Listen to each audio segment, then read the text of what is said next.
Hola, buenas tardes. Bueno, vamos allá. Vamos a prepararnos. Estamos ya todos, vamos entrando. Un momentito. Bueno, Cali ya nos está viendo también. Ya estamos todos preparados. Va entrando la gente. Bueno, agradeceros a todos que volváis a estar aquí. Otro jueves, otro webinar. Esperamos que sean muchos más. La semana pasada fue un éxito. No nos lo esperábamos. Sabemos que la travesía a la vuelta al mundo pues gustaba mucho, tenía mucha atención y bueno, esta vez hemos realizado a través de vuestras peticiones, de los comentarios en la encuesta de que queríais pues ver cómo podía ser el cruce del Atlántico. Lo bautizamos el sueño del cruce del Atlántico, porque es el de muchos. Es el de muchos por diferentes motivos, seguramente, por la inexperiencia, porque a veces no tenemos tiempo, porque no sabemos cuánto dura, las fechas, cuándo es mejor, cuándo no, qué es lo que se tiene que preparar. A veces nosotros nos gusta mucho este webinar precisamente para no tanto vender la travesía, porque sí que es cierto que vendemos a veces pues alguna cabina, algún cruce con algún velero, alguna cabina en catamarán, pero creemos importante entre la comunidad que tenemos actualmente en Top Sailing Charter, pues bueno, como la vez pasada, no me voy a dejar esta vez a los chilenos, uruguayanos, gente de Brasil, Argentina, de toda España, que nos estáis viendo y que muchas veces pues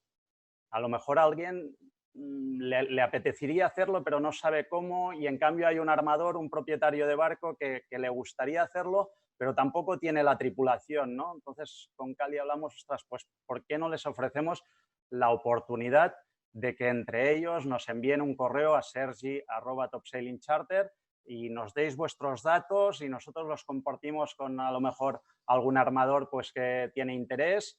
Porque muchas de las dudas a veces cuando planteamos el Atlántico, ir a hacer esa regata en la ARC, que podéis ahí encontrar una tripulación, no la conocéis, y ahora estamos en mayo y es un momento ideal quizás para que propietarios y posibles navegantes pues que a lo mejor están jubilados o que este año pues tienen un mes de vacaciones, si se lo pueden combinar, pues ¿por qué no poneros en contacto? Sé que muchos de vosotros hoy no dormiréis, igual que la vez pasada con lo que os expliqué de tener un catamarán o un velero a coste cero, asumiendo nosotros la parte de gastos, y que mucha gente pues ha contactado para que les expliquemos un poco esa fórmula. Pues bueno, pues el tema del Atlántico yo creo que realmente puede dar mucho de sí.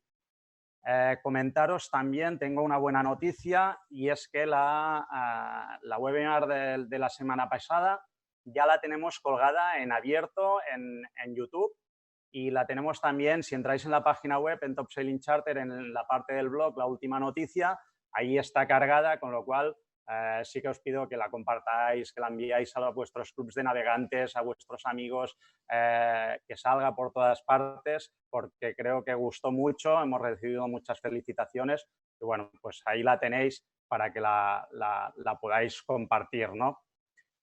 Intentaremos, es un webinar que realmente es técnico porque entramos en averías, en cosas que nos pueden pasar, en planificaciones, pero aquellos que no seáis tan navegantes, tampoco abandonéis el webinar a los 15-20 minutos, porque luego explicaremos qué podéis hacer también en el Caribe, aunque no crucéis la travesía en barco haciendo el Atlántico, sino que tenemos muchos destinos muy bonitos para poderos explicar, y os explicaremos más cosas. Acordaros que al final de la presentación con Cali, pues sortearemos también una sudadera. Y nada más, sí que con Cali hemos intentado dividir la charla en dos. Ya veo que hay un par de manos levantadas, tenemos un par de preguntas de Miguel Ángel y Luis Gutiérrez que nos lo hicieron llegar por email. Luis Serrat, Vicente. Intentaré pensar que todo esto para nosotros es nuevo, es mucha tecnología también. Tengo varias pantallas aquí abiertas hoy que el otro día no tenía y voy a intentar daros paso cuando Cali termine la primera parte, cuando terminemos la parte de preparación y los puntos críticos. Intentaremos de que podáis hacer 4, 5, 6 preguntas, tampoco lo queremos alargar mucho, pero sí que entréis vosotros en vivo e intentaré daros conexión, tener el micro preparado y nada más. Cali, me parece que no me he dejado nada, que lo hemos comentado todo, con lo cual, todo tuyo.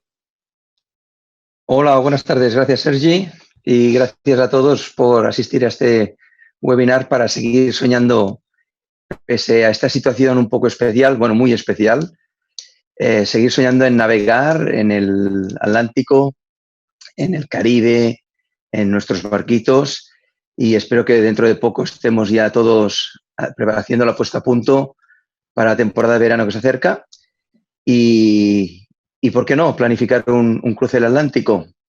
La idea de este webinar es un poco explicaros todos aquellos puntos importantes a planificar, a revisar, para que podamos planificar con un poco de garantías una travesía del Atlántico. Con una experiencia de 13 Atlánticos, una vuelta al mundo y 2 Pacíficos, creo que puedo aportar una experiencia muy amplia y sólida, porque todavía estamos por aquí, para ayudaros a detectar esos problemas, necesidades y puntos importantes en vuestro barco. No hace falta hacer una vuelta al mundo para lanzarse a hacer el Atlántico. Siempre hay una primera vez. Yo lo hice la primera vez con el Rhapsody, con un 32 pies, y desde un mini Transat hasta un maxi de 143 pies, como el SEAL, son barcos adecuados para hacer un Atlántico. Es decir, toda la experiencia acumulada se sintetiza y espero un poco, de una forma global, poderos explicar los puntos más importantes para que empecéis a planificar vosotros también la vuestra. Así que, si os parece, empezamos ya a navegar. Bueno, ante todo lo que os quería explicar es que yo creo que navegando, el punto más importante de todo navegante es la anticipación. La anticipación en aquello que nos va a venir, aunque no lo conozcamos, que lo podamos preparar o lo hayamos estudiado antes, es lo que nos va a dar la capacidad de afrontarlo, solucionarlo, y más en una singladura donde, como podéis ver, solo hay océano, solo hay agua, y todo lo que tengamos a bordo y los que estemos a bordo somos los que vamos a solucionar todo lo que venga y somos los que nos lo vamos a pasar bien.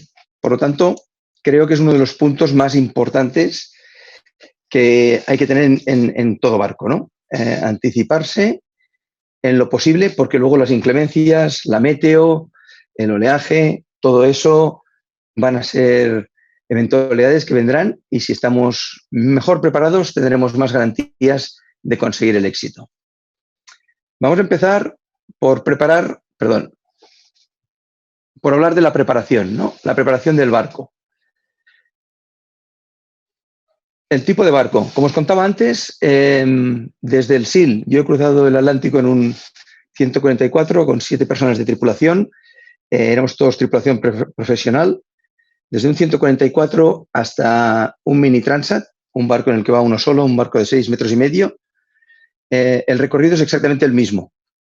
La distancia es la misma, pero las necesidades son muy diferentes. Pero al final, todo lo que nos acaba pasando un poco responde a las mismas necesidades, llegar al otro extremo. Ante todo, las prestaciones y objetivos. Las prestaciones de nuestro barco no van a cambiar, lo vamos a preparar para fiabilizarlo, pero probablemente no van a cambiar. Entonces tenemos que ser muy conscientes de qué ángulo de ceñida tiene, qué velocidad desarrolla, qué tipo de casco es, si es un multicasco, monocasco, y ser muy conscientes de cuál es nuestro objetivo. El error de marcarse un objetivo superior al nuestro es el que nos puede llevar a no conseguir nuestro objetivo. Por lo tanto, tenemos que ser muy realistas. Da igual si vamos a estar 15 días como si vamos a estar 30 días. Se trata de que lo hagamos de forma que lo pasemos bien y siempre dentro de los límites de seguridad. Por supuesto, la zona de navegación, hay que contemplar zona 1 de navegación, por lo cual todos sabemos que esto corresponde a un sistema de homologación de barcos especial, hay que equipar el barco para dicha zona, pero esto no cabe duda que es un esfuerzo generalmente económico y de organización. Normalmente tenemos los barcos despachados para zona 2, pero hay que tomar muchas precauciones y, evidentemente, ir con los papeles en regla. A ver, se nos abre una pantalla, perdón. Ahí está. El seguro. Bueno, esto es un tema importante que no hay que olvidar. Es el tema de, generalmente tenemos cobertura para una zona de navegación como puede ser el Mediterráneo o el Atlántico Oriental. Y generalmente pues hay que plantearse una revisión del seguro, pedir una ampliación, y hay que pensar en que probablemente iremos navegando hacia allí y volveremos navegando, con lo cual pues esta ampliación tiene que cubrirnos tanto la ida como la vuelta. Es un tema que no hay que olvidar porque tiene evidentemente un coste económico y es bueno que lo sepamos antes de zarpar de Canarias. La titulación, por supuesto, exige de un título de capitán de yate a nivel deportivo o titulación profesional o un Yachtmaster inglés.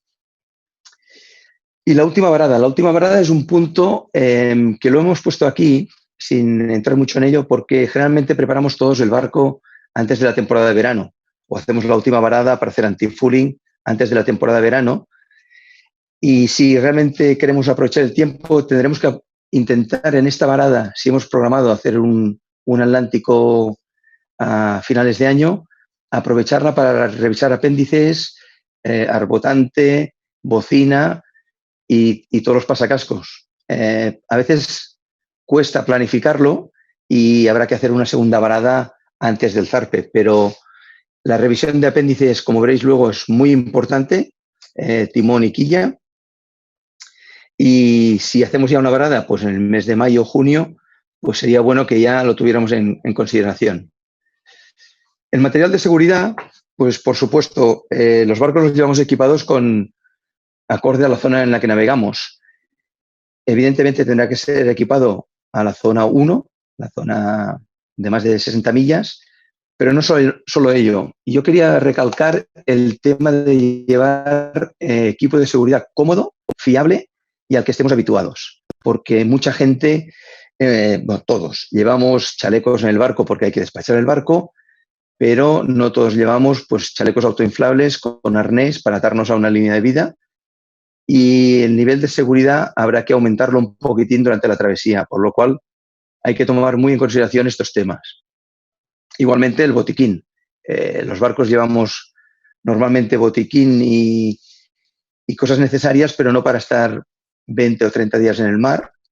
El riesgo, por ejemplo, de quemaduras, crema para quemaduras o rozaduras, pues es importante, porque una escota que se escapa o una deriza que no se coge bien a una mordaza, el instinto es agarrarla. Y por experiencia os digo que una quemadura en una travesía es dolorosa y es un fastidio toda la travesía. Por lo tanto, hay que hacer una revisión del botiquín pensando a más largo plazo y que probablemente irá más tripulación en el barco. El tema de comunicaciones. El tema de comunicaciones es un tema que de por sí ya daría para solo una charla, ¿no? Y no quiero entrar muy concretamente en ello, pero es algo que todos nos planteamos. Vamos a suponer que el barco está equipado normalmente, que está homologado para la zona de navegación, y se nos va a dar una eventualidad, que es la de estar a mucha distancia durante muchos días, con lo cual algunos no queremos perder el contacto por teléfono y los datos, ¿vale? Entonces, desde los antiguos sistemas de BLU, de banda lateral única, de esas radios que funcionaban antes, donde todos asistíamos a las 10 de la noche a la rueda de los navegantes, hasta hoy en día, donde tenemos sistemas de streaming para ver televisión en directo en medio del océano, pues hay una gran variedad de equipos y marcas y de presupuestos, por supuesto. En mi caso, yo recomendaría siempre llevar un teléfono satelital. Son teléfonos que se pueden alquilar hoy en día, le hace tipo Iridium o Turana, da igual la marca, y son teléfonos que incluso sirven para voz y para datos, con un ancho de banda un poco pequeño, pero que sirven para enviar emails, para bajarse archivos de meteorología. Luego hablaremos de los archivos de GRIP. Pero un simple teléfono que se puede alquilar o que tiene un coste de alrededor de los 1.000 euros, con tarjetas prepago, creo que puede ser una muy buena solución para mantener la comunicación, la posición del barco y en la eventualidad de un problema, pues son sumamente útiles. En aquel momento seguro que nadie requeriría el coste, ¿no?, de un teléfono. La opción un poco más elevada es la de tener un sistema de datos tipo Flint, que es algo ya más costoso, creo que se va sobre los 5.000 euros, pero ya permite tener internet a bordo con bastante capacidad de ancho de banda y voz. Pero yo sí que llevaría al menos un teléfono portátil, porque el coste creo que de una llamada oceánica es 1,5 dólares minuto, que es nada, es casi más barato que el roaming en algunos países. Y luego está el sistema de tracking, que está muy, muy de moda. Hay sistemas que se pueden alquilar simplemente para la travesía o sistemas que se pueden incorporar al barco para conocer la posición del barco pues en cada momento, ¿no? Vía web, la gente, los amigos, los familiares pueden seguir la posición del barco y se pueden alquilar o se pueden comprar. Hay GeoNav, hay el sistema Ghost, hay el sistema de McMurdo, hay diferentes marcas para diferentes precios. Luego otro tema, bueno, siguiendo con el tema de comunicaciones y electrónica, la electrónica es otro de los temas que se pueden ampliar y ampliar en un barco, pero que, bueno, no tiene límites, ¿no? Pero yo recurriría a tener una electrónica fiable, que es lo más difícil, fiable, versátil y que nos permita, que nos dé el máximo rendimiento por la inversión que vamos a hacer. Equipo de viento no es imprescindible, pero es importante y necesario. Y os quería comentar aquí un punto que generalmente es de controversia, ¿no? El radar, el AIS, la electrónica lo utilizamos, aparte de piloto automático, evidentemente, para llevar el barco cuando estamos en guardias complejas o para hacer turnos. El radar o el AIS, ¿no? El AIS es obligatorio para los barcos mercantes. Nos da la posición de todos los barcos en la zona, en un radio de... Y funciona vía VHF, es decir, es un accesorio al sistema de VHF, ¿no? Y si lo conectamos a las pantallas de navegación, podemos ver incluso la ubicación de los barcos en nuestra propia carta. Esto es relativamente más económico que un radar, es muy útil y muy práctico, y la gran ventaja que tiene es que consume muy poco. El radar, por su contra, es un equipo más sofisticado. Tienes que tener la antena, tienes que tener la pantalla. Tiene un consumo más elevado. El consumo en las travesías es importante. Pero tiene una gran ventaja que no tiene la IS, que es que nos permite poner zonas de guardia, pero para nubes, para chubascos. Y esto, llegando al Caribe, es especialmente importante. El radar tiene la gran ventaja de anticipar los chubascos si está bien programado y bien calibrado la ganancia, para no confundir olas con nubes, etc. Pero tiene el hándicap del consumo, ¿no? El AIS es muy útil, pero tiene un pequeño hándicap que descubrimos en la Vendée Globe, que es que, a pesar de que todos los barcos comerciales tienen que llevarlo encendido, primera, que los barcos que no son comerciales, como nosotros mismos podríamos ser, no están obligados a llevarlo, con lo cual podríamos tener un barco cerca y no verlo, porque no lleva IS. Y segundo, como pasó en la Vendée, que algunos barcos, como los pesqueros, a veces apagan el AIS para que el resto de la flota no sepa en qué caladero están o dónde están pescando concretamente. Con lo cual, el poder desconectarlo y conectarlo es un hándicap para el que lo quiere ver. Ahí lo dejo. Si se pueden llevar los dos equipos, mejor. Si solo se puede llevar un equipo, a escoger. Realmente yo el AIS lo utilizo muchísimo. Y por supuesto, todo depende un poco del estado de conservación de vuestro barco, ¿no? La preparación será más intensa o menos según el estado del barco. Si volvemos del verano, que hemos estado navegando y ya pensamos en cruzar el Atlántico a finales de año, pues probablemente el mantenimiento será menos que si lo arrancamos para este proyecto.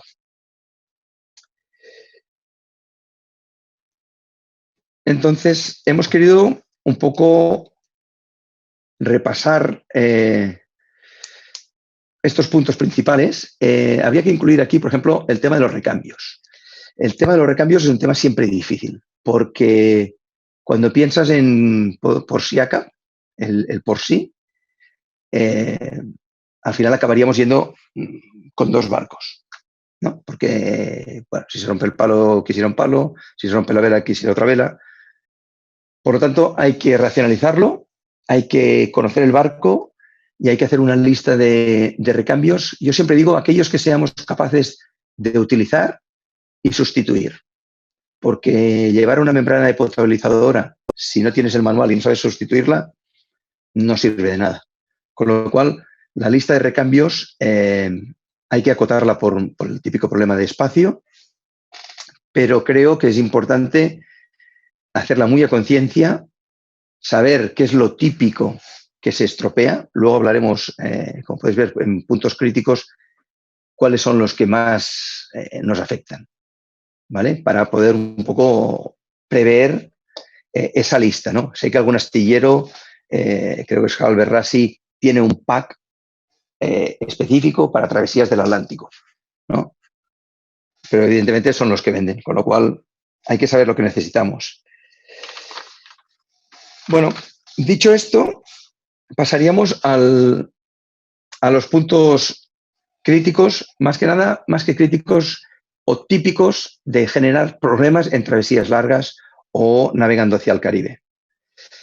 El primer punto es el combustible. Pensar que vamos a estar repostando en zonas diferentes, en países diferentes, donde muchas veces no conocemos el origen del combustible, no se siguen los estándares actuales que tenemos por aquí y vamos a consumir combustible. Con lo cual, el filtrado del combustible es importante. Aquí tenéis un prefiltro Racor, que si os fijáis, no sé si se ve muy bien, pero podemos ver un poco que tiene el moho típico que se hace en el combustible, ¿no? O, por ejemplo, combustibles con agua. Vaya, eso navegando por según qué zonas, si hacéis escala en Marruecos, si hacéis escala Cabo Verde y en islas del Caribe, el control del agua, del combustible es muy difícil, con lo cual tener un prefiltro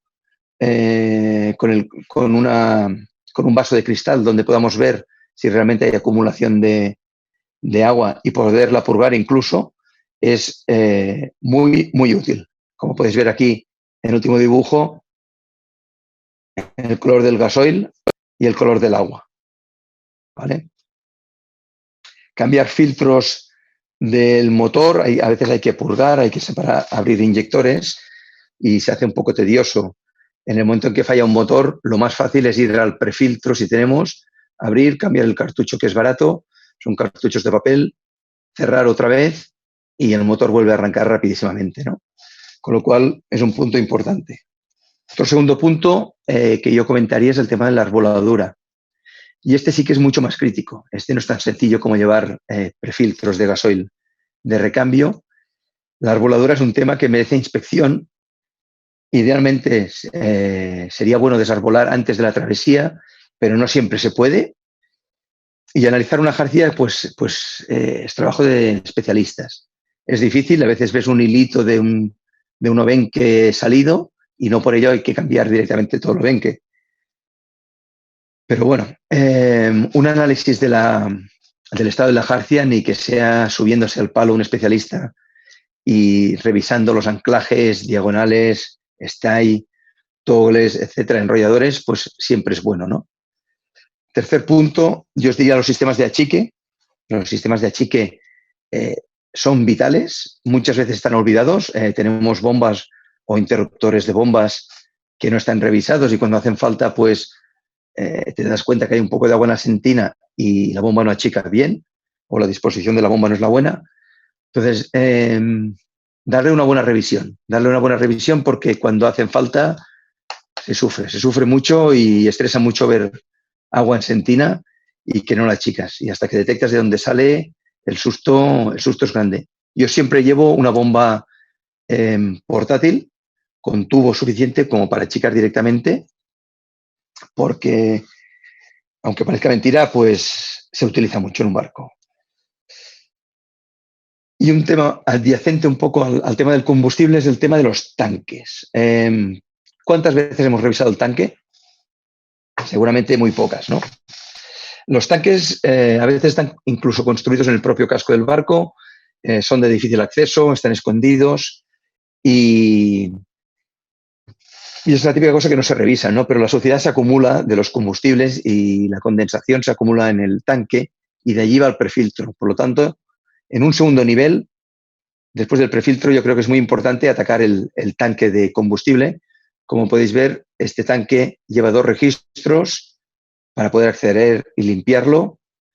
Este segundo registro es el de todas las tomas, retornos para generadores, para motores, etcétera, y las electroválvulas que cortan el paso de combustible. Y he dicho repasar los tanques porque aquí podéis ver la suciedad de esta electroválvula. Esta suciedad proviene del tanque y tiene que pasar por aquí el combustible, todo el combustible que alimenta el motor. Con lo cual es muy típico que se obture una electroválvula y no llegue el combustible al motor. Entonces nos volvemos locos, que si manguitos, que si tenemos una pérdida, que si tenemos el filtro limpio o no. Y al final te das cuenta pues, de que la suciedad viene del tanque. Y estos problemas, cuando la suciedad está dentro del tanque, se van repitiendo. Aunque limpies esta electroválvula, si la porquería está dentro del tanque, se volverá a acumular y volverá a pasar.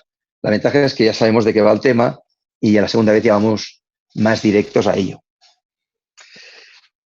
Otro tema es el tema de las baterías, el tema eléctrico, ¿no? Vaya, esto creo que todos lo hemos sufrido el día que vamos al barquito con ilusión para salir a navegar, le damos al demarré y no arranca, ¿no? Normalmente lo que se hace es llevar, casi todos los barcos llevamos un alternador accesorio para cargar las baterías de servicio, separar muy bien los bancos de baterías y un alternador de recambio pues no está mal.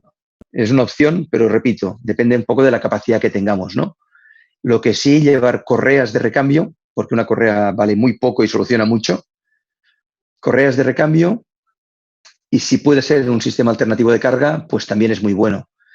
Lo digo porque hay varios y en la eventualidad de que no tuviéramos motor no podríamos cargar aunque tuviéramos un alternador y muchas correas. Pensar que los aerogeneradores tienen poca eficiencia en vientos portantes, en esta singladura que vamos a hacer del Atlántico. Las placas solares funcionan, pero si están orientadas perpendicular al viento, o sea, si son fijas en cubierta, pues tienen un rendimiento bastante inferior. Y la verdad es que la eficiencia pues no es tanto porque no tenemos mucha superficie de placa por lo general. Y el que sí que es un gran sistema de carga es el hidrogenerador. El hidrogenerador es aquella hélice que se pone en popa en el agua y mediante la resistencia al agua la hélice va generando con una bobina. Pero evidentemente este sistema es bastante caro. Se utiliza en regatas y algunos barcos que hacen rutas oceánicas por su coste, ¿no? Porque realmente implantar un hidrogenerador es costoso si solo se va a hacer una travesía del Atlántico. Pero ahí lo dejo como un sistema importante a tener en cuenta, ¿no? Las baterías. El tema de las velas es otro tema importantísimo. Y es importante primero porque un barco navega con velas. Vamos a llevar el vestuario de velas que lleva el barco, cada uno el que tenga, con las prestaciones que tengamos, por supuesto. Pero lo que quería enfatizar es el hecho de que las velas van a trabajar muchos días en posiciones muy parecidas o muy estáticas. ¿Qué quiero decir? Con vientos portantes la vela va abierta, la vela apoya generalmente en crucetas y el punto de apoyo en las crucetas va a ser un punto de desgaste. Con alisios fuertes vamos a estar quizá varios días navegando con un rizo, y ese punto de rizo, los puntos de los rizos van a ser puntos de trabajo bastante constante. No va a ser una travesía Baleares Península donde a lo mejor ponemos un rizo, pero van a ser unas horas, pueden ser días trabajando con un rizo, con lo cual es importante que pensemos en ello y que una vela de crucero estándar la reforcemos en las zonas de trabajo como crucetas y rizos, como os decía, ¿no? Evidentemente, anticipar y una buena revisión de pequeñas rasgaduras que tengamos o descosidos. Esto sí que es fácil, desmontar la vela y llevarla al velero antes de iniciar el zarpe, ¿no? Y después de las velas, yo os diría que uno de los temas casi tan importante como el de los filtros y los tanques es el tema de la timonería. La timonería es un tema que es complejo. Es complejo y no es tan económico como el tema de los tanques o el tema de los prefiltros, porque desmontar una timonería generalmente da pereza. Por eso os decía lo de la varada de verano, que puede ser un buen momento para revisar la timonería, ¿no? Yo siempre aconsejaría descolgar el timón en la última varada y revisar todos los sistemas. Con ello desmontaremos los guardines, desmontaremos eje, desmontaremos piloto automático, y al hacerlo veremos en qué estado se encuentra todo y subsanaremos pues esas corrosiones, cables con roce, sulfatados del piloto, por ejemplo, oxidación, muchas veces en las rótulas del piloto, guardines donde los tensores no trabajan. Aquí, como podéis ver en estas imágenes, esto es la timonería del Maicat. Estos son los guardines que llevaban un sistema de cadena para el piñón y luego unos tensores con dinema para hacerlo muy ligero. Pero realmente se destensaban. Descubrimos que se destensaban y tuvimos que sustituirlos por unos tensores mecánicos, metálicos, de inoxidable, para poder dar la adecuada tensión a los guardines, que para los que no conozcan son los cabos que dirigen el timón desde la rueda o la caña, ¿vale? Los que transmiten el movimiento del timón. En este caso los tuvimos que cambiar porque lo que nos pasó aquí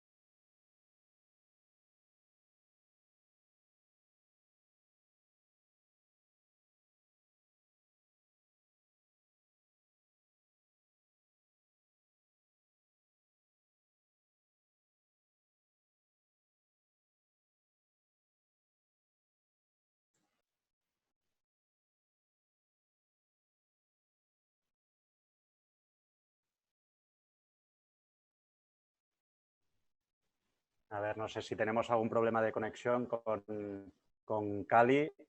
Un momentito que lo llamamos para que reinicie sesión o a ver qué es lo que le ha podido ocurrir. Un momentito, lo llamamos en vivo. Se te ha parado la conexión. Sí, le estoy a entrar. Vale, ok. Venga, te esperamos. Vale. Vale. Sí, te esperamos. Esperem, ¿eh?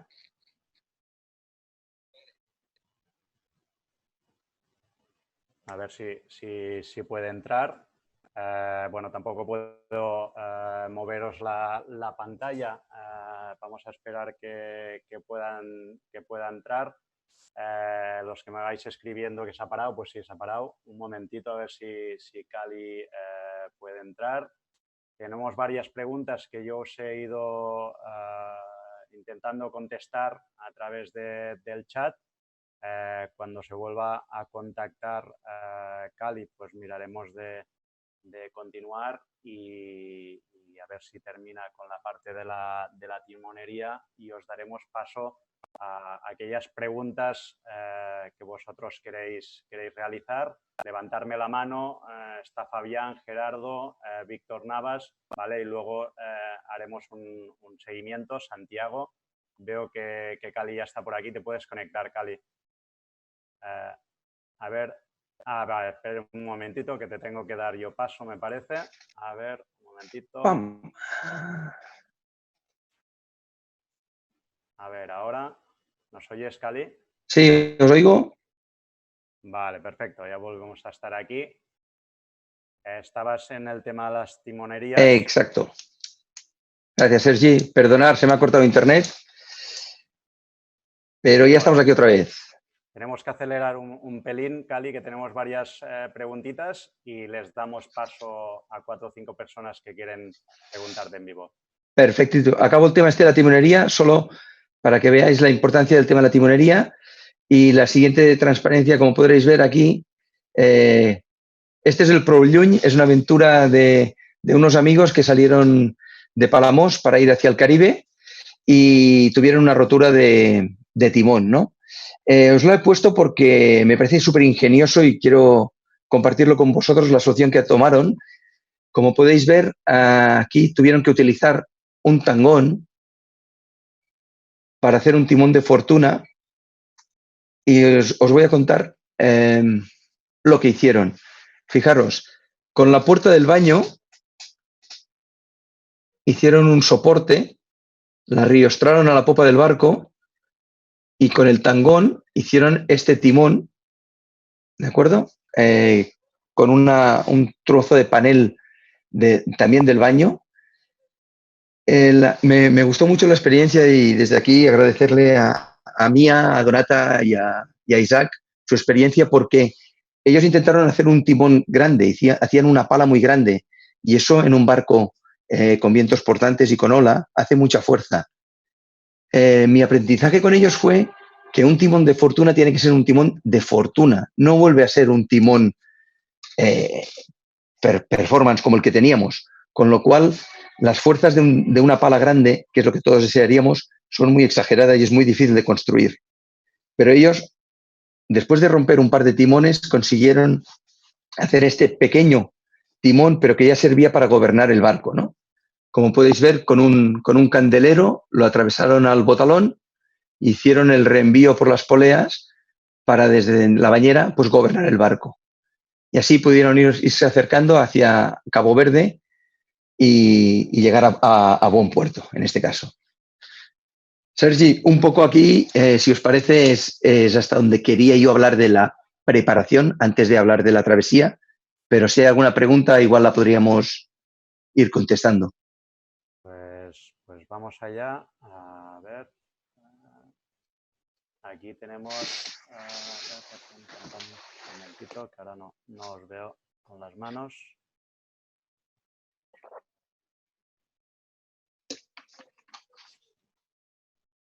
A ver, vamos a ver.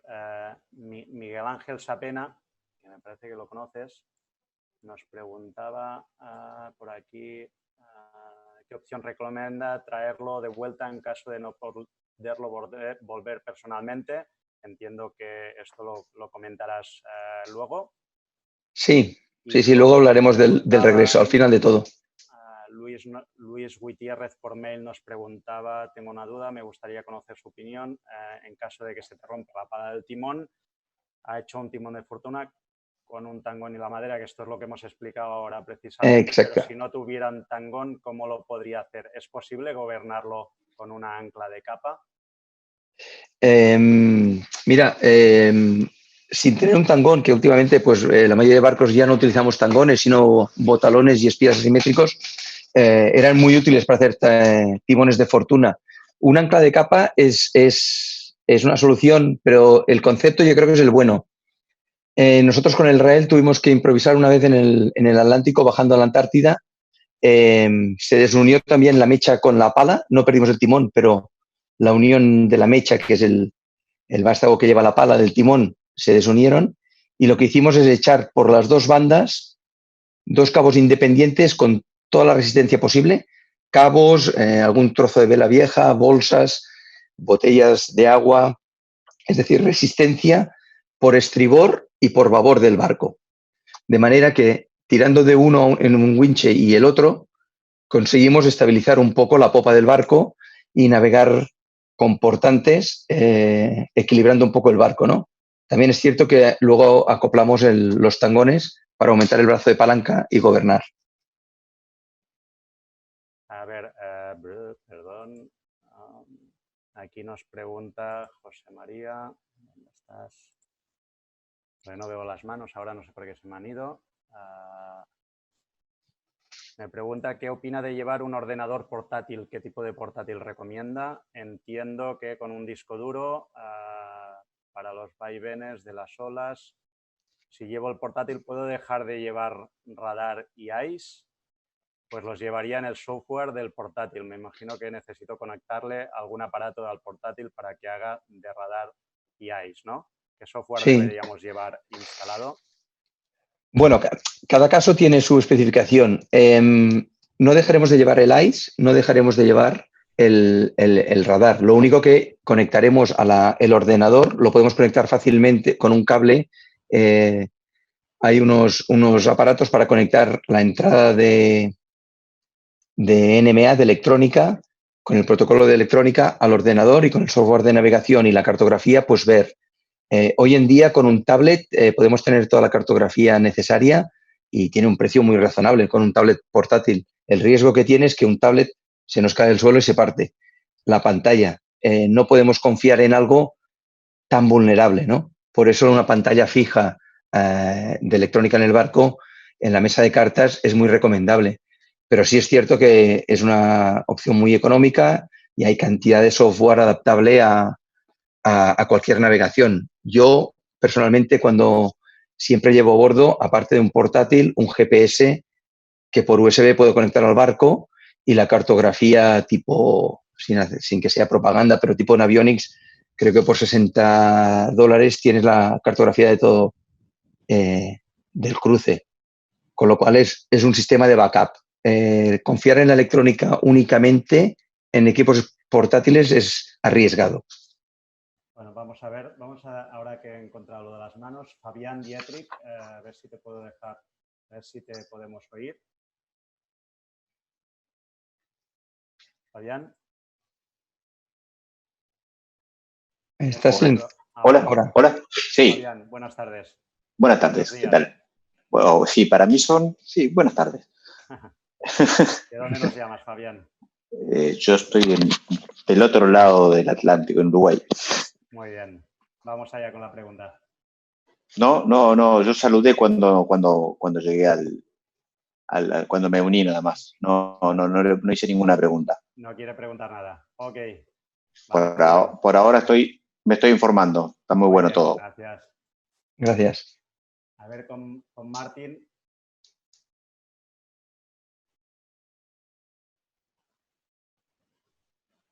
Martín, estamos aquí contigo. ¿Me escuchan?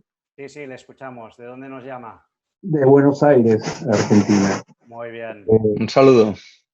¿Qué tal?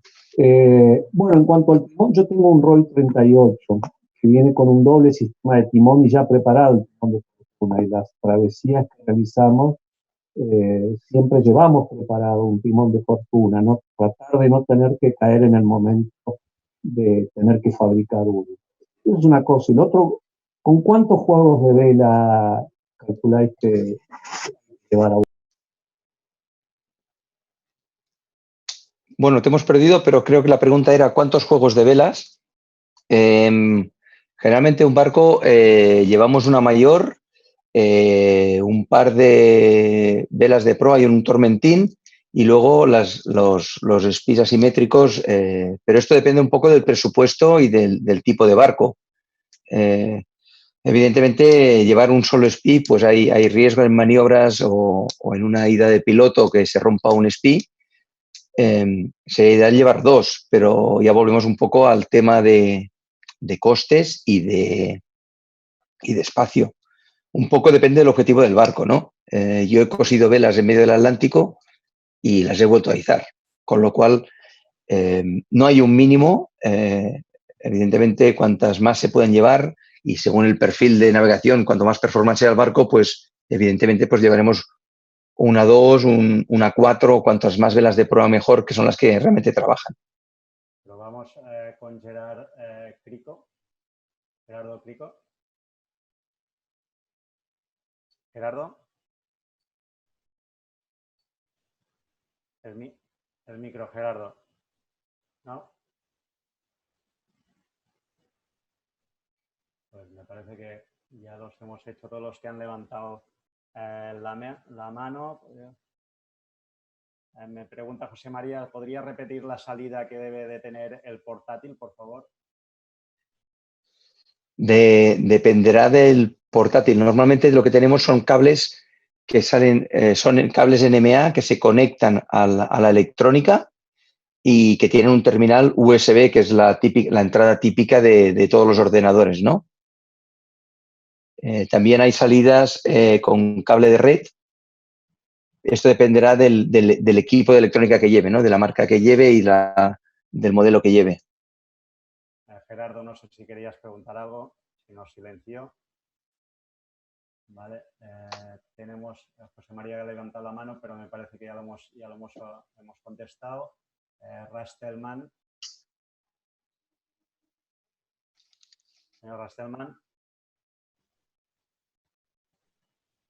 ¿Hay alguien ahí? ¿No? Rastelman. No, parece que no. Alberto García. Sí, buenas tardes, ¿me oyen? Buenas tardes, perfectamente, alto y claro. Hola, buenas tardes. Hablaban al principio que que la idea es obviamente tener un barco preparado para la zona 1. ¿Es esto solo necesario a nivel de seguridad o también el diseño del barco? Pues bueno, yo en mi caso tengo un Dufour 30 Classic y tenía pensado lanzarme a la aventura, pero claro, es un categoría 2 a nivel de construcción. Entonces no sé si limita mucho las posibilidades. No, en absoluto. Las posibilidades no. El tema es la homologación del barco. Yo estaba hablando en términos de la Dirección General de la Marina Mercante Española, que exige para la navegación de más de 60 millas que esté despachado el barco en zona 1, ¿no? Y eso requiere una serie de equipos. Y en esto me refería a la zona 1. A mi entender, un barco que esté bien preparado, todos los barcos que se comercializan hoy en día son perfectamente aptos para cruzar el Atlántico. Antes veíamos la foto aquella de un mini Transat, que es un barquito de regata, pero que es la fibra directamente, el casco solo. Y si está bien equipado y bien mantenido, cualquier barco es apto para cruzar, a mi entender. Ok, Mauricio Gutiérrez. Está Mauricio. ¿Me oís ahora mejor? Que alguien me decía que me oía flojo. Mauricio, ¿estás ahí? Si no, Víctor Navas, si está por aquí. Víctor, te Hola, damos micro. ¿Me escuchas? Sí, adelante. Sí, bueno, no, quería agradecer los datos que nos das de la charla y quería preguntarte en relación a... ¿Me escuchas? Sí, ¿quién eres? Mauricio Gutiérrez. Mauricio, ¿de dónde llamas, Mauricio? Aquí de Capelladas.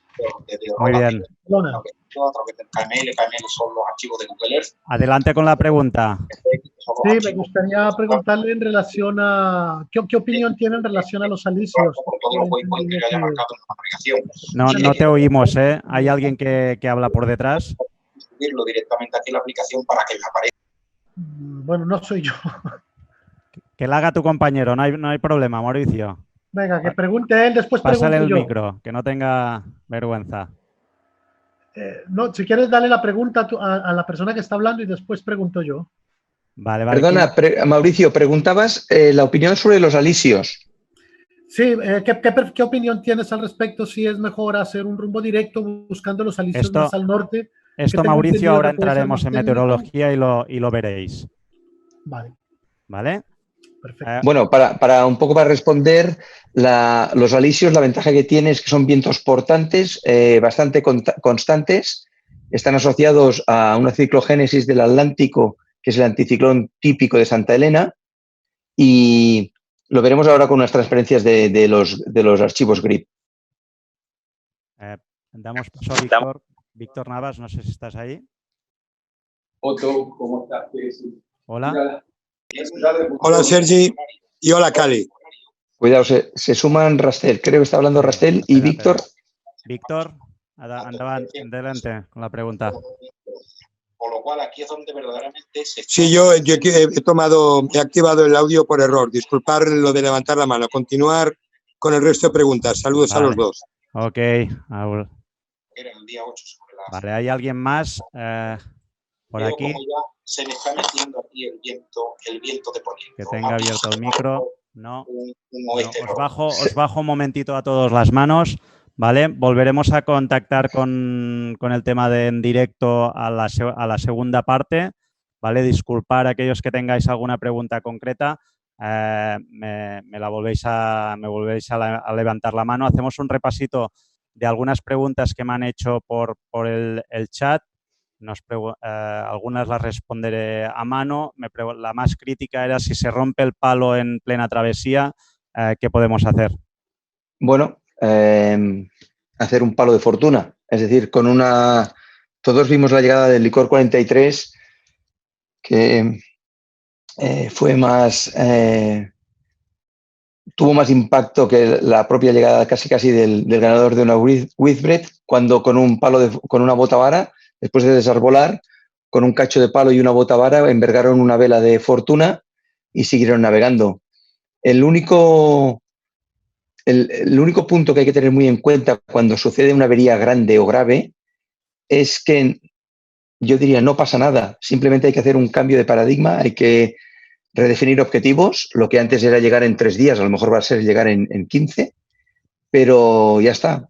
Siempre hay recursos para llegar y con una bota vara pues se puede hacer una pequeña vela, se puede registrar verticalmente y más despacito y más lento, pero se va a llegar igualmente a destino.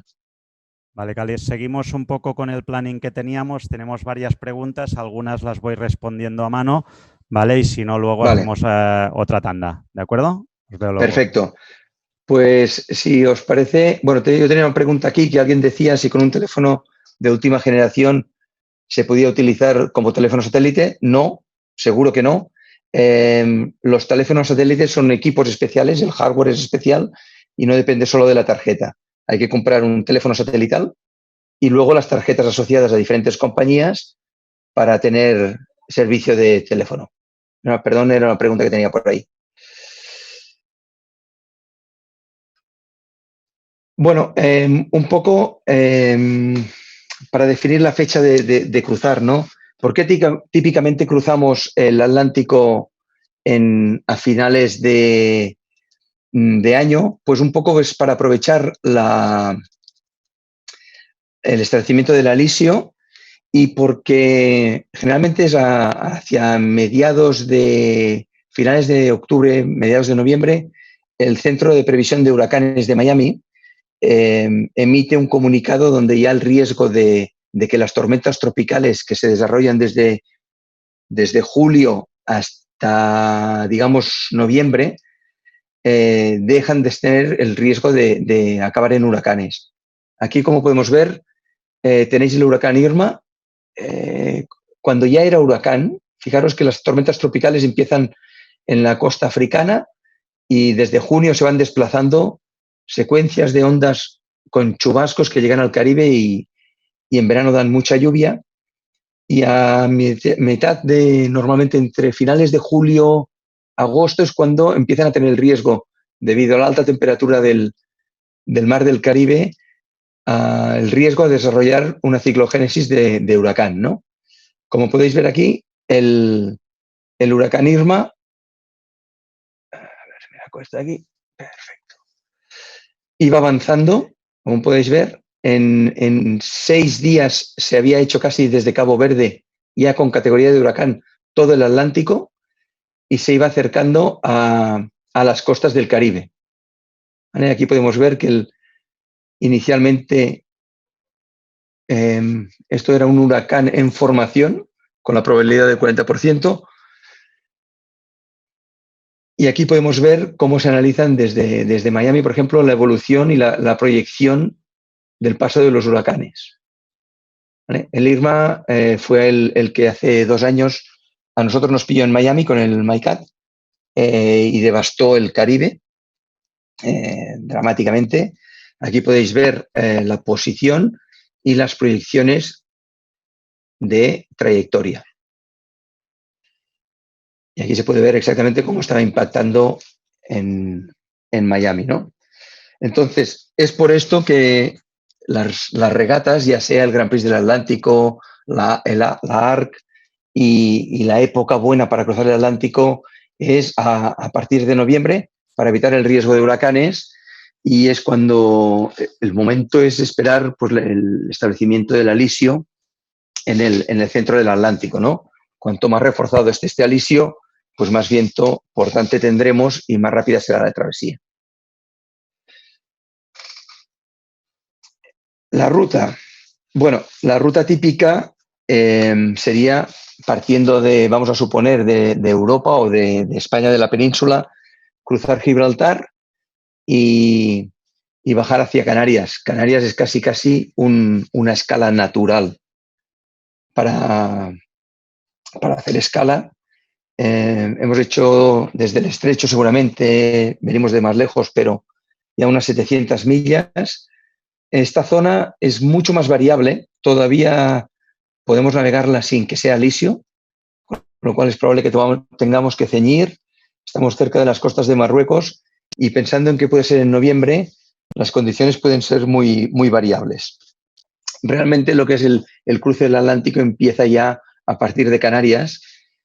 Como podéis ver, una posibilidad sería hacer escala en Cabo Verde, con una navegación de unas 750 millas, y luego el salto de Cabo Verde hemos puesto Martinica, pero ya hablaremos de que puede ser cualquiera de las pequeñas Antillas, son unas 2.000 millas de océano. Esto es el cruce duro, ¿no?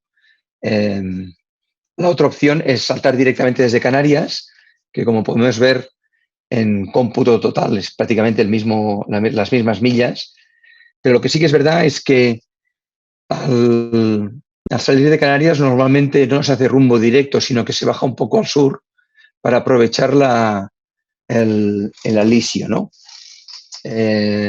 Entonces, esto hace que pasemos por ruta natural casi a unas 100 millas, normalmente, depende de la meteo, por supuesto, algunas veces incluso más cerca, por lo cual contemplar una escala en Cabo Verde es un punto interesante. Deciros que hay pocas marinas, pero en Mindelo, por ejemplo, hay una marina con pantalones de hormigón que está muy bien. Los recursos allí no son los de Canarias, por supuesto, que es un punto para saltar al Atlántico perfecto y para reabastecerse y hacer posibles reparaciones. Canarias está súper bien preparada para eso, tanto Puerto de la Luz como Lanzarote. Pero Cabo Verde, por ejemplo, Mindelo tiene un puerto donde refugiarse y donde aprovisionarse antes de hacer el salto. El material fresco, verduras y todo esto es un poco escaso, pero es una escala a considerar para muchos, incluso pensando en el combustible. Y un poquitín lo que comentamos antes, pues aquí podéis ver una carta con lo que hablamos de la electrónica, ¿no? Sobre la cartografía suplementamos un archivo grid donde nos da isóbaras, intensidad de viento. Como podéis ver aquí, este sería un anticiclón muy bien establecido al sur de las Azores. Esto es la latitud de Canarias. Cabo Verde está aquí. Por eso os decía que aprovechar este viento que se refuerza acercándose hacia el sur y luego cruzar al Atlántico es lo más óptimo para ir hacia el Caribe, ¿no? Lo que hablábamos antes de, igual metemos así un poco de meteo, estos archivos se pueden bajar muy fácilmente con un teléfono vía satélite. La ventaja de estos archivos es que están muy comprimidos y ocupan muy poco espacio, igual tardaríamos 2 minutos y medio en bajar un archivo de tal magnitud, que nunca es necesario, porque al navegar por zonas bajaríamos archivos mucho más pequeñitos, ¿vale? Lo cual quiere decir que en pocos minutos de conexión tendríamos la meteorología con una previsión de hasta 7-10 días para ver si es conveniente bajar más para tener más viento o subir más. La meteorología por sí sola es bastante fácil en este sentido, en el cruce del Atlántico, al menos en la ida, pero también sería un temario para hacer un simple curso de meteo, ¿no? Una conferencia. Hay especialistas de routing y de meteo. Como podéis ver, aquí se suplanta también los colores e indican la racha, las isobras y las flechas la intensidad. Y un poco para completar lo que hablamos de electrónica, esto es otra zona, esto es Melbourne, es el mar de Tasmania. Lo que hoy en día se puede hacer y lo que utilizamos en regatas es suplementar a la carta un archivo GRIP, que es de meteorología, donde nos da la dirección de viento. Y si tenemos unas buenas polares del barco, las polares son las velocidades en cada rumbo y con cada intensidad de viento.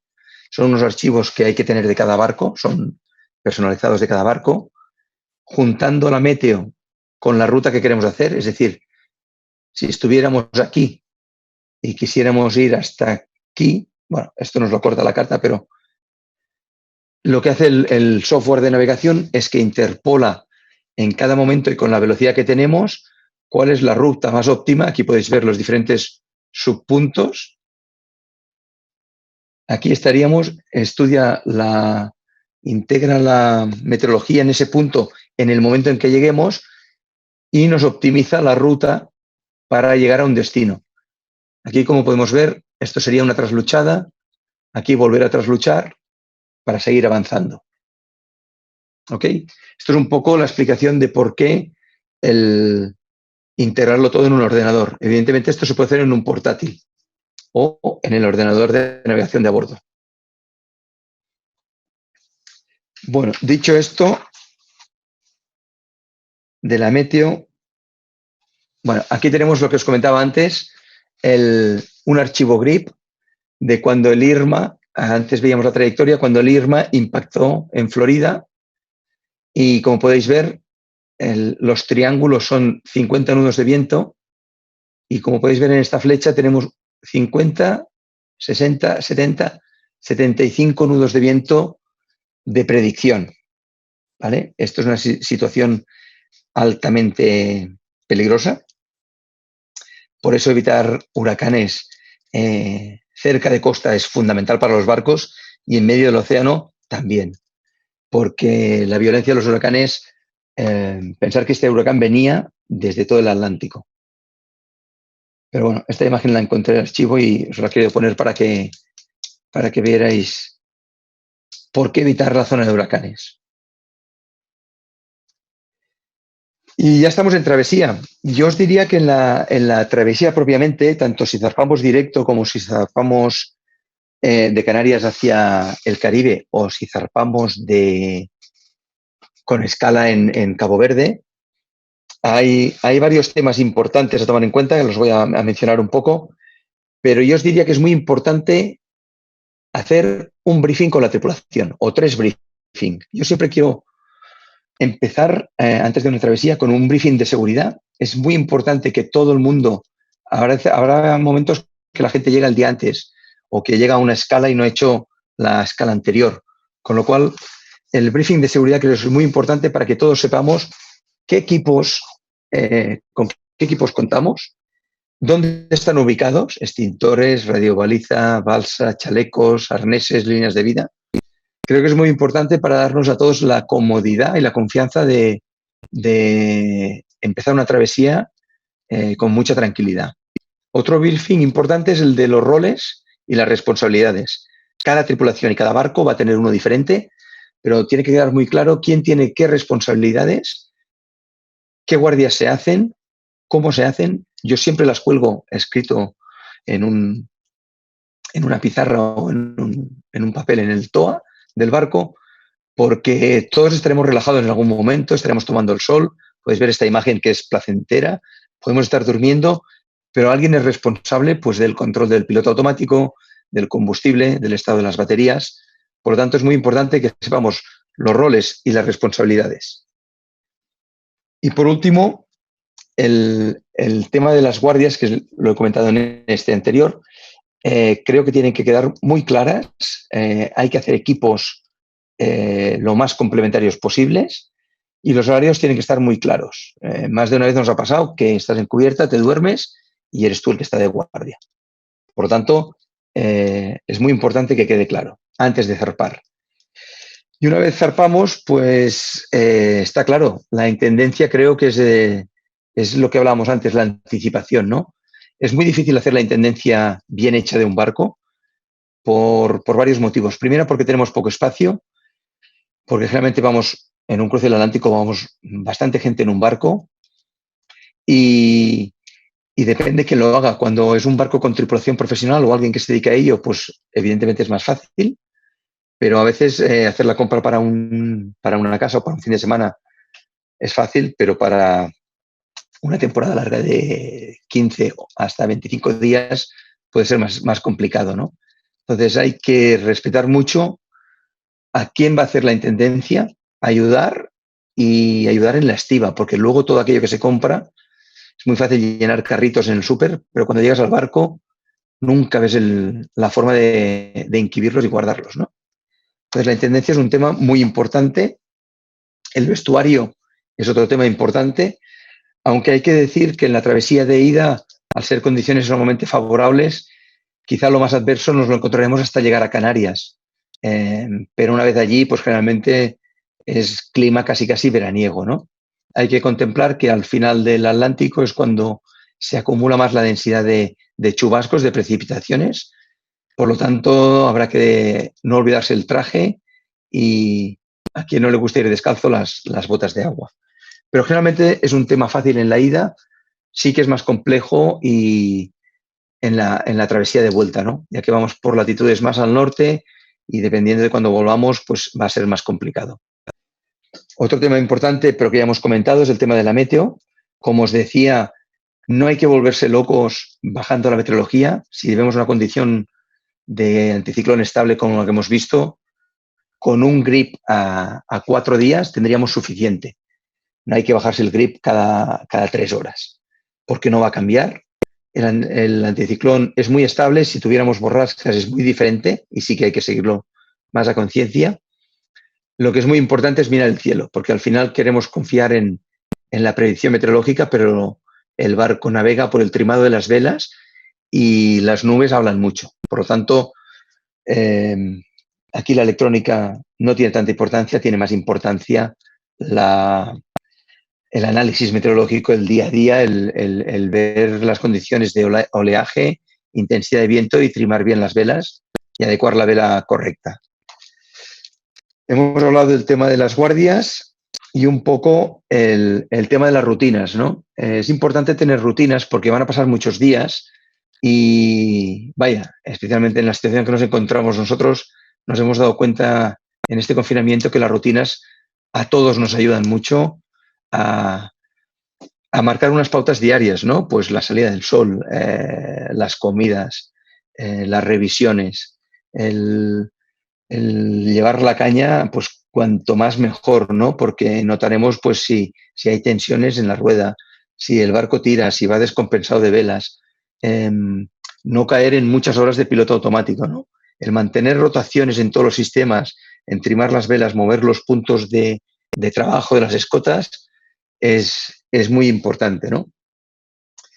Porque nos darán un poco el disfrutar de la navegación propiamente.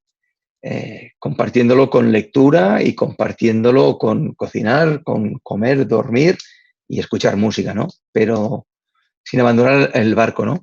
Y el mantenimiento, que es una tarea, pues es constante, a la que puedes, pues subir a revisar los puntos de las drizas. Aquí podéis ver el reenvío de la salida del palo de la driza. Y esta polea es de reenvío. Esto sería de un J1 o de una 3 o del SPI.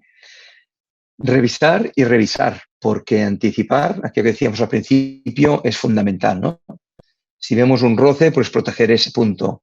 Si vemos un tornillo que se ha desapretado, pues apretarlo. Si vemos cualquier cosa, cualquier anomalía, nos dará conocimiento del barco y garantiza un poco pues, el éxito de nuestro proyecto. Aquí en mantenimiento, pues como podéis ver, pues del motor, ¿no? Aunque solo sirva para cargar baterías, pues revisar que las correas estén alineadas, que no tengan desgaste, que los prefiltros pues no tengan agua, que en el cuadro eléctrico, si es accesible, pues que no haya desconexiones, cortocircuitos, quemaduras. Es decir, mantener el barco lo máximo posible para garantizar que vamos a poder estar navegando y disfrutando de la situación. Y cuando vengan situaciones complicadas, pues estar con el máximo de eficiencia de todos los sistemas. Y bueno, la travesía la verdad es que es fantástica. Yo al menos las que he hecho, tanto en solitario en el Rhapsody como con tripulación, la ida siempre ha sido fantástica y el final de la travesía pues es la llegada. Es este gran momento de llegar al Caribe.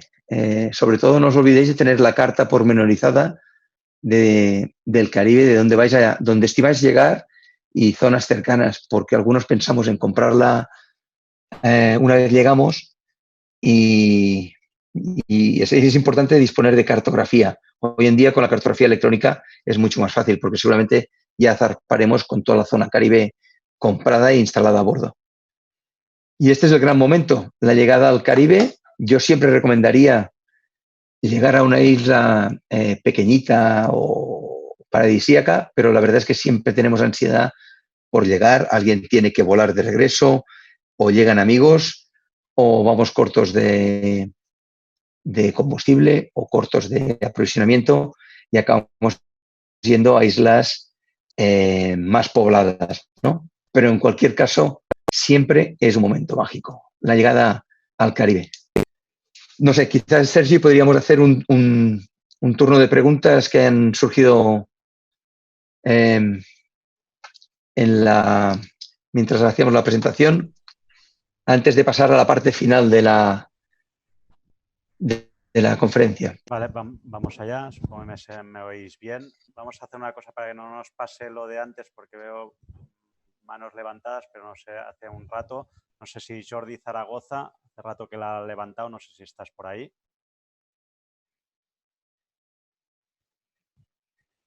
Si no, os bajo a todos las manos y quien realmente tenga que hablar nos la levanta y le doy paso.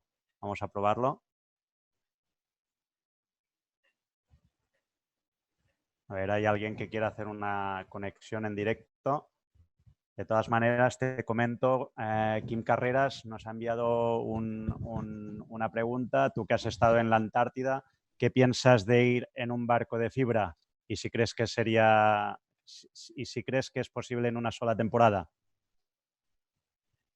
Sí, a ver, lo ideal para ir a la Antártida sería es un tema un poco fuera del que nos ocupa hoy, ir con un casco de acero o de aluminio, ¿no? Por el tema de que se van a dar, sin duda, impactos con los hielos, aunque sea a poca velocidad, y es fácil abrir una grieta o una filtración, que no una vía de agua, pero una filtración con la fibra, y se iría mucho más tranquilo con un barco, como digo, de acero o de aluminio. Supongo que pero si pudiera ir, yo no dejaría de ir.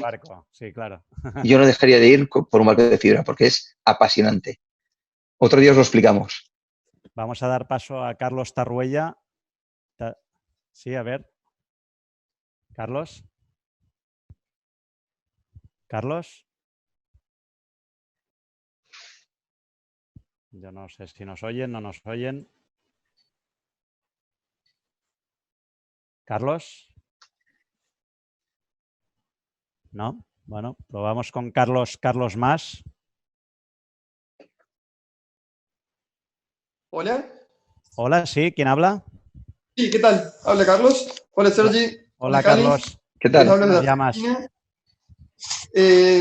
Cali, mi consulta es si tenías alguna experiencia o qué opinas sobre las anclas de mar, ya que hay muchas opiniones sobre utilizar un ancla de mar con mal clima, pero hay veces que se recomienda por ahí utilizar un ancla de mar en vez que poner el barco a la capa. Quieres saber qué opinión tenías de eso y si habías tenido alguna experiencia con este mecanismo de anclas. Sí, el ancla de capa yo creo que es un elemento de seguridad. Creo que es importante llevarla porque cualquier cosa que te pueda dar resistencia en el agua atada a un cabo te puede dar un poco de direccionalidad, no diría gobierno, pero direccionalidad, o te puede ayudar a mantener el barco proa al temporal, ¿no? Pero también tengo que decir que cuidado con las anclas de capa, porque muchas veces se compran como un elemento de seguridad obligatorio y no acorde al desplazamiento del barco. Y hay que pensar que una ancla de capa que se abra bien con un barco que derive mucho por el temporal, porque solamente se usará en temporal, es muy típico tirarla, montarla bien, que tampoco es fácil, echarla y que se rompa. Por lo tanto, cuidado con las anclas de capa que tienen que ir dimensionadas a la obra viva del barco y a lo que derive, ¿no? Con lo cual, un barco con mucho desplazamiento necesitará una ancla de capa muy, muy rígida. Vamos a dar paso a Guillermo de las Heras. Guillermo. Guillermo, ¿estás ¿Ahora ahí? me escuchas? Hola. ¿Me escuchas? Hola, ¿cómo estás, Sergio? Hola, Cali. Hola, ¿Qué tal? Guillermo. Bueno, aquí desde el sur de Chile les quiero hacer una pregunta. Oh, Patagonia. Desde la Patagonia, sí. Hay una pregunta que no tiene que ver mucho con la técnica, sino que por la experiencia que tú tienes y por lo que has escuchado, por lo que han escuchado ambos. ¿Cuántas personas para un viaje de esto es lo ideal? Más allá de la eslora del velero, por el tema humano, digamos, el grupo, aquí hay 20 días de pronto solos en el mar y eso puede ser un tema. Quería saber tu experiencia y si tienes alguna opinión al respecto. Sí, mira, yo lo he cruzado el Atlántico 2 veces en solitario, lo he hecho en un 32 pies y de aquí a un 140 pies donde íbamos 7 de tripulación, tripulación profesional, en diferentes barcos, esloras y recorridos, ¿no? Desde un Barcelona Mar del Plata, Sudáfrica, Martinica, Barcelona, Barbados, ida y vuelta. Y no hay un número exacto, ¿no? Yo lo he hecho en solitario 2 veces por el challenge que representa y por la pasión que tengo por el mar, ¿no? Pero sí es cierto que a veces hacen falta manos. Cuando se te estropea algo, necesitas que algo o alguien mantenga el gobierno del barco para que si vas solo puedas repararlo. Pero si lo que se te estropea es el piloto, pues tienes un problemón. Evidentemente, equilibrando el barco y atando el timón, pues también navega. El número ideal no te lo sabría decir.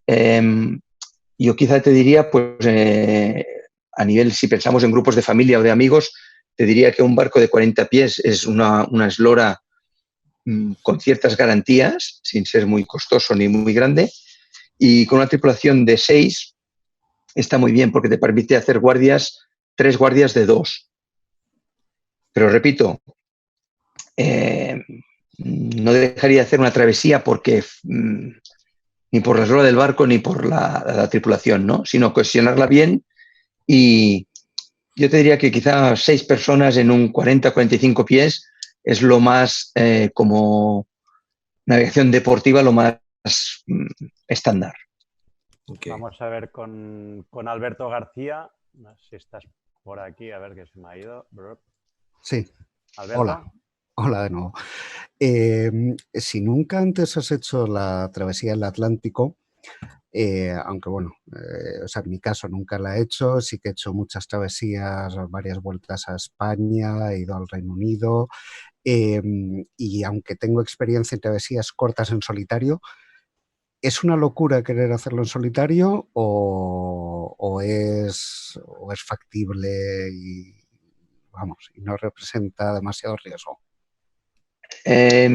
Depende de tu capacidad navegando. Si tú ya has navegado mucho en solitario y has hecho travesías en solitario, yo no le veo más problema. Yo lo hice con un barco que tengo que reconocer que no era el barco ideal, pero era el barco que tenía. Tenía la ilusión y las ganas y todos los contratiempos que surgieron, pues los pude solucionar. Si ya tienes experiencia navegando en solitario, yo creo, y en travesías, pues digamos, largas, piensa que, por ejemplo, la navegación de Barcelona a Canarias ya es compleja de por sí, pasando el estrecho. Si ya lo haces en solitario y de Canarias, por ejemplo, haces escala en Cabo Verde, pues ya tienes mucha experiencia acumulada. Es decir, siempre hay una primera vez. Con lo cual yo te diría que sí, que adelante. Si tienes experiencia y confianza en tu barco, no hay problema. Cali, Alberto, me Muchas parece. gracias. Alberto, A ti. corrígeme si no es lo contrario. Tú tienes un Dufour 30 Classic. Sí. Nos has apuntado aquí. Nos preguntaba si se podía hacer en categoría 2. Sí, no, esa fue la pregunta que me contestó Cali antes. Vale, perfecto. Muchísimas gracias. Gracias a vosotros. A ti. En un seminario, yo ya pregunté ya lo que tenía que preguntar. Bueno, nos preguntaba Jordi Zaragoza, que ahora no lo veo con la mano levantada. ¿Recomiendas mayor de capa o mayor con 3 rizos? Para cruzar el Atlántico, yo de todas iría con mayor y 3 rizos. Mayor con el tercer rizo hecho. Si se dispone de una mayor de capa, pues bueno, más pensando en la vuelta que en la ida, pues siempre está bien. Pero lo que sí que haría es que la mayor que tuviera un tercer rizo. Matías Morando nos preguntaba, ¿creen que vale la pena de la inversión en un hidrovane para el cruce? Es muy eficiente. Depende de los otros equipos que se lleven a bordo, de la capacidad de combustible que se tenga y los consumos. Uno de los temas importantes que quizá me he olvidado de comentar es el tema de, aparte de mantenimiento, de conocer un poco los consumos, ¿no? Saber un poco el consumo de agua que tenemos. Yo salí con una regla de 1,5 litros persona a día, pero realmente es más. Y si estás navegando y hace calor, pues bebes más. El consumo de combustible también es muy importante. El seguimiento del consumo de combustible es importante para saber, aunque solo se utilice el motor para cargar baterías, pues que vamos a llegar con las baterías llenas. A mí el hidrogenerador como equipo me encanta. O sea, lo encuentro de una eficiencia energética impresionante. Lo que pasa es que tienen un coste algo elevado. Aquí Jordi Rodríguez, para aclarárselo, ¿la ancla de capa la tiraríamos por popa o por proa? Depende un poquitín de lo que estemos intentando hacer. O sea, si intentamos derivar pero mantener el barco orientado, se podría tirar por popa. Por ejemplo, en portantes, ¿no? Como sería el caso del Proyun, cuando hablábamos de que iba derivando el Alisio después de salir de Canarias y pretendía llegar a Cabo Verde. Pero si el ancla de capa lo que se pretende es capear un temporal con olas, es mucho mejor ponerse de proa para capear un temporal. Entonces la tiraríamos por proa y eso sí que es importante, como consejo, es atarla no a un solo cabo, sino a una pata de gallo, digamos a una V, amarrada a las 2 vitas de proa y luego para que hagan como de embudo, para que orienten más el barco hacia la ola. Agustín Calderara nos preguntaba, buenas tardes, un abrazo desde Miramar, Argentina. No tengo barco, pero ¿qué opciones tengo para realizar esa travesía? Agustín, nos puedes enviar un mail a sergi@topsailingcharter.com si hay algún propietario de barco que necesita tripulantes y realizar esta travesía, pues es una opción poneros en contacto. Y la otra opción sería pues en septiembre, cuando nosotros sabemos los barcos de charter que van a cruzar el Atlántico, pues a veces se venden las cabinas y puede realizar la travesía, ¿no? Nos preguntaban también, José María, un teléfono móvil de última generación tipo Samsung Note 10 Plus nos serviría como teléfono satélite, comprando una tarjeta adecuada. No, los teléfonos satelitales son hardware especial. vamos para el final. Rafael, temas médicos, antes de zarpar, ¿qué mirar? ¿Qué llevar para hacer frente? Temas serios, roturas de huesos, ¿qué recomendarías? Aquí casi os diría que un especialista nos daría un consejo más bueno que el mío, que tengo un conocimiento bastante limitado de temas médicos, pero sí todo aquello, saber muy bien lo que llevamos y saber utilizarlo. Hay guías de médicos, creo que Nando Muñoz editó una, si no el doctor Schoff también tiene una de guías médicas de a bordo, sobre todo el tema de quemaduras, inmovilizaciones, son los accidentes más típicos de la travesía, ¿no? Y si os parece, podríamos ir siguiendo un poco, no sé, Sergi, sí, nos preguntan cómo estamos de tiempo. Si estamos grabando la charla, la pasaremos a YouTube y la colgaremos. No os preocupéis, continuamos, Cali. Perfecto. Bueno, pues ya estamos en el Caribe. Yo quería aprovechar un poco que habíamos hecho la travesía para deciros que puede ser un proyecto en sí el cruzar el Atlántico, pero una vez allí se abre todo un abanico de posibilidades, ¿no? Una agenda de... Yo os diría que en timing normal pues es cruzar eso en noviembre y yo un proyecto del Atlántico lo haría de verano al siguiente verano, ¿no? Es decir, partimos después del verano preparando el barco, en noviembre nos lanzamos a cruzar el Atlántico y cuando llegamos allí, aunque no dispongamos de todo el tiempo, sí que sería interesante aprovechar pues que estamos en un sitio, nos ha costado mucho llegar, pero estamos en un sitio paradisíaco y luego navegar entre islas es muy fácil, ¿no? Aquí podéis ver estas imágenes, esto es en Meiro, es una cala espectacular. Hay un montón de islas y de calas, tampoco os diré yo exactamente una ruta para hacer porque hay muchísimas, pero la navegación por el Caribe es altamente placentera desde noviembre hasta, os diría, mes de junio, ¿no? Con lo cual yo aconsejaría planificar pues varias escapadas o que el barco estando en el Caribe pues diferentes amigos o grupos pudieran ir al barco, ¿no? Se puede dejar el barco en marinas, luego lo comentaremos, y aquí como podéis ver nosotros estamos planeando pues igual en llegar a Martinica, ¿no? Yo os diría que como islas de llegada pues las que son entre comillas más grandes colonias como Martinica, que es colonia francesa, Guadalupe o Antigua, son las típicas para llegar, ¿no? Pues para reponer fuerzas, para recuperarse la travesía, pero luego hay desde Trinidad y Tobago, las Granadinas, hasta Santa Lucía, subiendo Martinica, Dominica, Guadalupe, Antigua, Montserrat, Nevis, Saba, San Christopher y luego las vírgenes británicas y las americanas. Es un sinfín. Una temporada no te da para ver todo esto, ¿no? Y no hace falta ir, sino se pueden hacer viajes con enlaces. Hay enlaces desde el Caribe que en 12 horas vuelves a estar en España. Si llegamos antes de Navidad, pues hay un periodo de vacaciones que es el de Navidad. Luego puede haber otro periodo de vacaciones antes de Semana Santa y un tercero en Semana Santa, ¿no? Entonces se podrían aprovechar, teniendo el barco allí, varios slots para hacer una semana, 2 semanas. Si el barco no para, pues mucho mejor.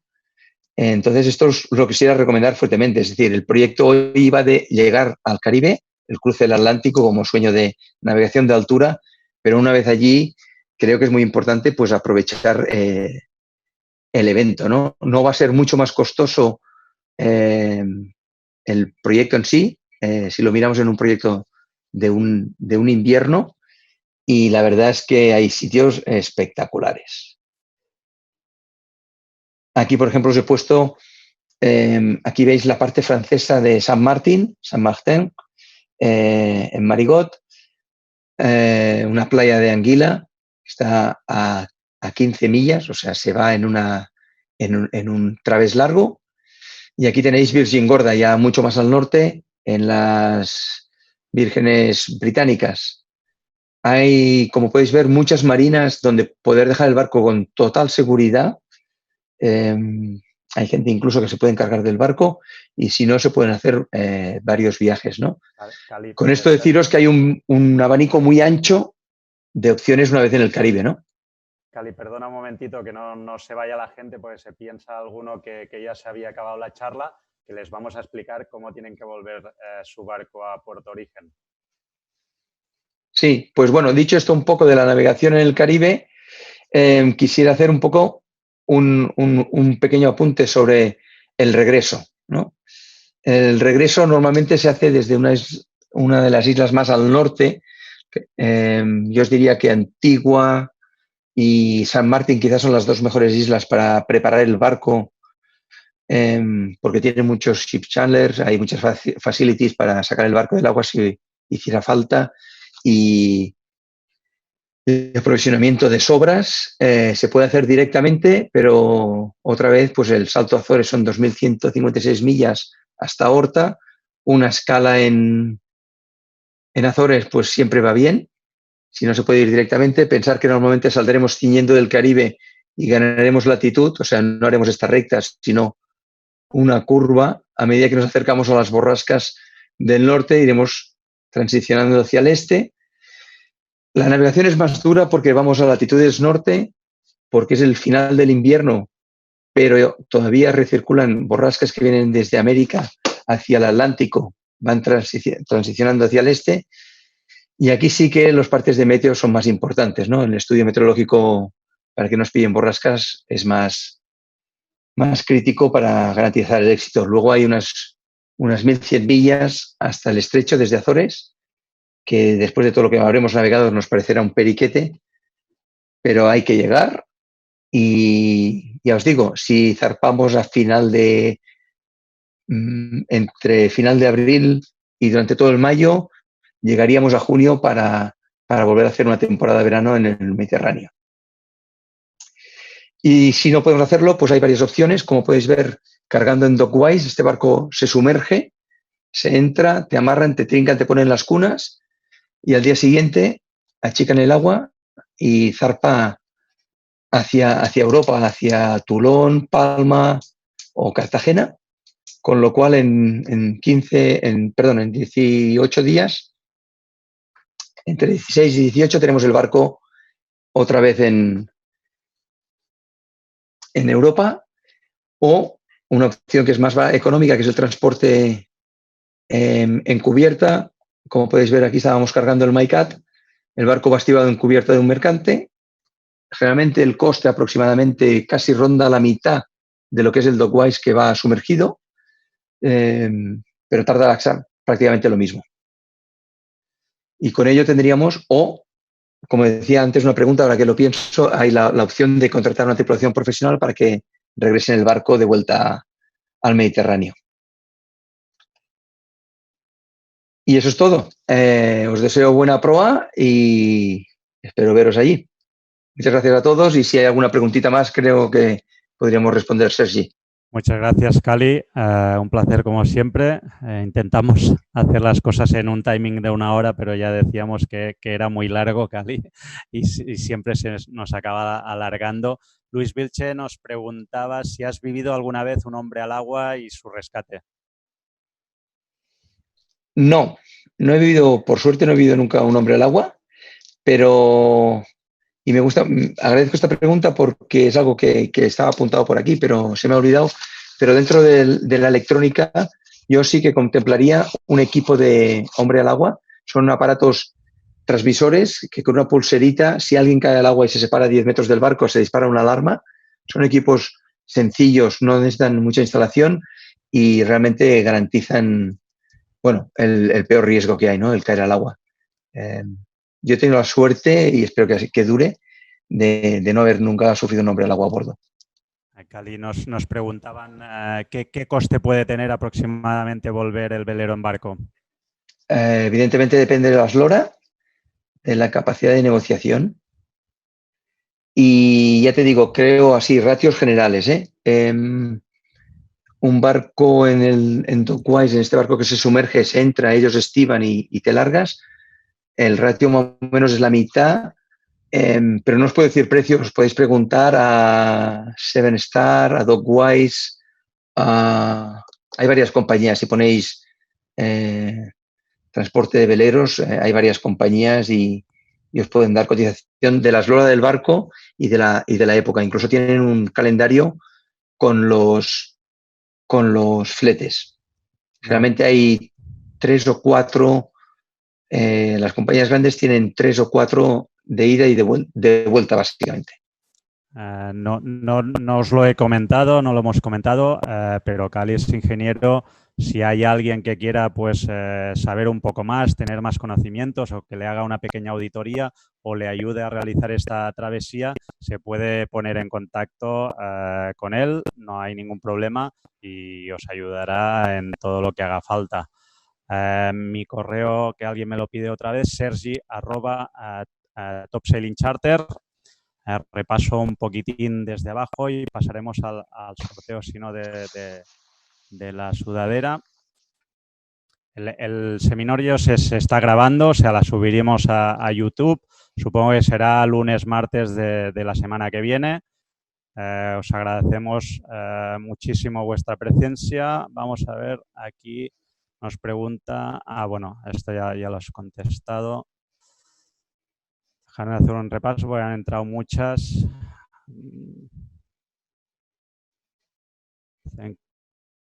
Me preguntan, Joan Piñol, ¿qué programa usaba para solapar el mapa isobárico a la carta? Lo hemos comentado antes, pero damos un repaso. Cualquier software de navegación, a ver, hay dos cosas. La electrónica del barco, si ya tiene una cartografía, digamos un SINREP o un BNG, tienen capacidad de solapar el archivo GRIP, que es el de meteorología, ¿no? Pero lo que hay que hacer es bajárselo de internet y ponerlo encima. En un software de navegación, donde se puede hacer también el routing, o cualquier software de navegación, puedes ver la posición del barco con una entrada de NMA de la electrónica del barco o un GPS externo en tu ordenador. Puede ser, yo conozco Adrena, Expedition, Maxi y creo que hay algún otro. Pero básicamente estos tres son los más conocidos, ¿no? Si queréis para el sorteo de la sudadera en el chat, me ponéis un número, el primero que salga, del 0 al, vamos a poner a la gente que hay ahora, al 173. Un numerito, del 0 al 173. Vale, ya me han contestado. El 17 os lo busco en un momento. Vale, y vamos allá. 1, 2, 3, 4, 5, 6, 7.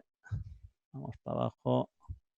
8, 9, 10, 11, 12, 13, 14, 15, 16, 17. Eduardo Martín. Eduardo Martín le ha tocado la sudadera. Ya nos pondremos en contacto con él y se lo haremos llegar mediante mensajería cuando nos lo permitan. ¿De acuerdo? A todos, muchísimas gracias. Recordaros que la semana que viene no tendremos webinar. Lo haremos en 14 días. Muchos de vosotros me habéis pedido a mí directamente que os explique un poco cómo se tiene que realizar cuando tenemos el PER o el patrón de yate y cuando vamos a alquilar un barco, qué es lo que tenemos que prever, qué nos puede pasar. También aquellos pues, que a veces pues, que no tenéis la experiencia y queréis un patrón, pues también cómo tenemos que actuar con el patrón, las dietas, cómo funciona. A los que ya domináis un poco, pues a veces pues, nos cuelan un tema de una rasgada, de pues bueno, la revisión que tenemos que hacer previa antes de partir, no tener prisa acelerada porque ya estamos de vacaciones. Lo vamos a comentar, os lo intentaré desgranar todo en 1 hora y si no puede ser, pues en 1 hora y media, el tiempo que haga falta. Realmente en la charla habéis estado todos ahí.